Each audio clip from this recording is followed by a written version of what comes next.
क्या आपने कभी सोचा है कि भारत का न्यूज़ असल में किसके कंट्रोल में है? इन न्यूज़ चैनल्स का मालिक कौन है और इसका हमारे देश की खबरों पर कितना असर पड़ता है? आइए जानते हैं। भारत में आज एनडीटीवी पर अदानी ग्रुप का 65% कंट्रोल है। Network 18, CNN news 18 Reliance group के पास है, जिसमें उनका शेयर करीब 57% है। रिपब्लिक टीवी अर्नब गोस्वामी के नेटवर्क का है, जहां वो सिंगल 82% शेयर्स ओन करते हैं। जी न्यूज़ जी ग्रुप का है और टाइम्स नाउ टाइम्स ग्रुप का। बड़े मालिकों का मतलब बड़े संसाधन, लेकिन कई बार एक सवाल, क्या न्यूज़ पूरी तरह इंडिपेंडेंट है? चलिए एक नज़र डालते हैं कि दुनिया में ये कैसे चलता है। वर्ल्ड प्रेस फ्रीडम इंडेक्स में कई सालों से नॉर्वे नंबर 1 पे बना हुआ है। वहाँ मीडिया को चलाते हैं बड़े बिजनेस टाइकून नहीं, बल्कि independent public broadcasters, strong regulatory bodies और ऐसे प्राइवेट ओनर्स जिन्हें कानून के तहत न्यूज़ में दखल देने की अनुमति ही नहीं होती। नॉर्वे, फिनलैंड और डेनमार्क जैसे देशों में मालिकाना हक भले प्राइवेट कंपनीज के पास हो, लेकिन एडिटोरियल में दखल देना एक अपराध की तरह माना जाता है।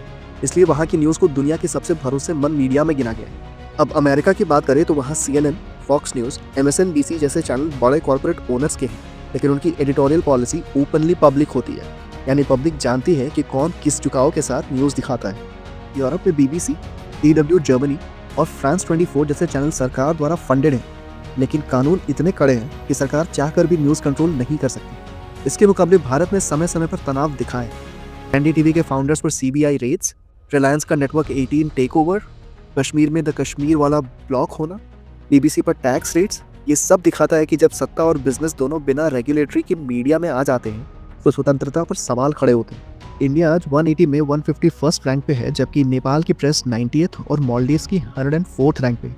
आखिर में सवाल सिर्फ इतना है कि क्या हम उस न्यूज़ को समझते हैं जो हमें हर दिन दिखाई जाती है, और क्या हम जानते हैं कि उसके पीछे असली मालिक कौन है, या वो न्यूज़ मैनिपुलेटेड तो नहीं। दुनिया में जहाँ भी मीडिया स्वतंत्र है वहाँ नागरिक ज़्यादा जागरूक हैं। भारत को आगे बढ़ना है तो हमें सिर्फ खबरें देखनी नहीं, उनकी जड़ों को समझना होगा कि उन्हें कौन चला रहा है और क्यों। आप क्या सोचते हैं, इंडिया को किस मॉडल को अपनाना चाहिए? नॉर्वे जैसा कंप्लीट इंडिपेंडेंट मीडिया मॉडल, या अमेरिका जैसा कॉर्पोरेट प्लस ट्रांसपेरेंट वाला मॉडल? अपनी राय हमें कमेंट में ज़रूर बताएं, और ऐसे फैक्ट्स जानने के लिए चैनल को सब्सक्राइब कर हमसे जुड़े रहें।